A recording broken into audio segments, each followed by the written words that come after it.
अल्लाह ताला का कौल कि उनके मामलात आपस के मशवरे से तय पाते हैं और हर काम में उन लोगों से मशवरा लो, और इस अमर का बयान के मशवरा अज़्म से पहले है और असल हाल जाहिर होने से पहले है, इसलिए कि अल्लाह ताला ने फरमाया कि जब आप अज़्म कर लें तो अल्लाह पर भरोसा करें। जब रसूल अल्लाह अज़्म कर लें तो किसी बशर को ये हक नहीं कि अल्लाह ताला और उसके रसूल के खिलाफ करे। और नबी ने जंग के दिन अपने सहाबा से मदीना में ठहर कर जंग करने और निकल कर जंग करने के मुतालिक मशवरा किया। लोगों ने निकल कर ही जंग करने को मुनासिब ख्याल किया।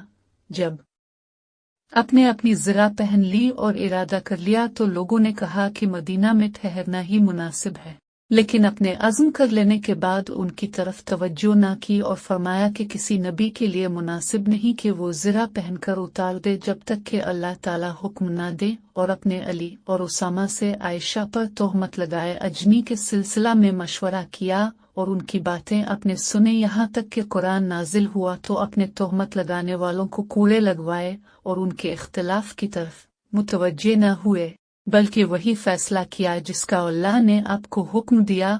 और नबी के बाद अम्मा खुलफा ईमानदार अहल इल्म से मुबा उमूर में मशवरा लेते थे ताकि इनमें जो आसान हो इसे इख्तियार करें, और अगर किताब संत इसको वाज़े कर देती तो नबी की इब्तिदा करते हुए दूसरों की तरफ मुतवज्जे न होते। और हज़रत अबू बकर ने उन लोगों से जिहाद का इरादा किया जिन्होंने ज़िक्र रोक दी थी, तो उमर ने कहा कि आप क्यों कर जिहाद करेंगे, जबकि रसूल अल्लाह ने फरमाया है कि मुझे हुक्म दिया गया है कि मैं लोगों से जिहाद करूं यहाँ तक कि वो ला इलाहा इल्लल्लाह कह दें। जब वो लोग ला इलाहा इल्लल्लाह कह दें तो उन लोगों ने हमसे अपना खून और अपना माल महफूज कर लिया सिवाय हक इस्लाम के। तो हज़रत अबू बकर ने कहा, खुदा की कसम मैं इससे जिहाद करूंगा जिसने इस चीज़ के दरमियान तफरीक की जिसको रसूल अल्लाह ने जमा किया है। फिर उम्र भी उनके हम ख्याल हो गए। अबू बकर मशवरा की तरफ मुतवज्जे नहीं हुए इसलिए कि उनके पास उन लोगों के मुतालिक जिन्होंने नमाज और ज़िक्र में फ़र्क किया और दीन और उसके अहकाम को बदलना चाहा रसूल अल्लाह का हुक्म मौजूद था। हज़रत ने फरमाया कि जिसने अपना दीन बदल डाला तो इसको कत्ल कर दो, और कुरा खा वो बूढ़े थे आ जवान। हज़रत उम्र के मुशीर थे और अल्लाह बुजुर्ग व बरतर की किताब के हुक्म के नज़दीक वो लोग रुक जाने वाले थे।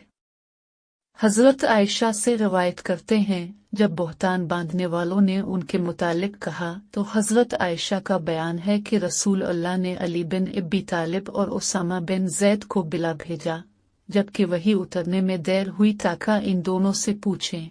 अपने इन दोनों से अपनी बीवी को जुदा करने के मुतालिक मशवरा लेने लगे।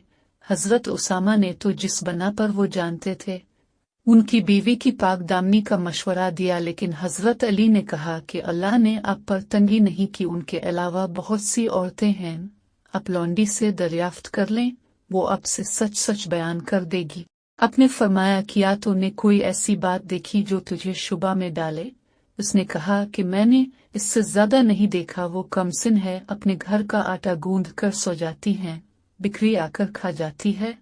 आप मिंबर पर खड़े हुए और फरमाया कि ए मुसलमानों, कौन ऐसा है जो इस शख्स को सजा देकर मेरी मदद करे जिसने मुझे मेरी बीवी के मुतालिक तकलीफ दी? वल्लाह मैं अपनी बीवी के मुतालिक सिवाय भलाई के और कुछ नहीं जानता। फिर अपने आयशा की बरात बयान फरमाई और अबू उसामा ने हश्शाम से नक़ल किया।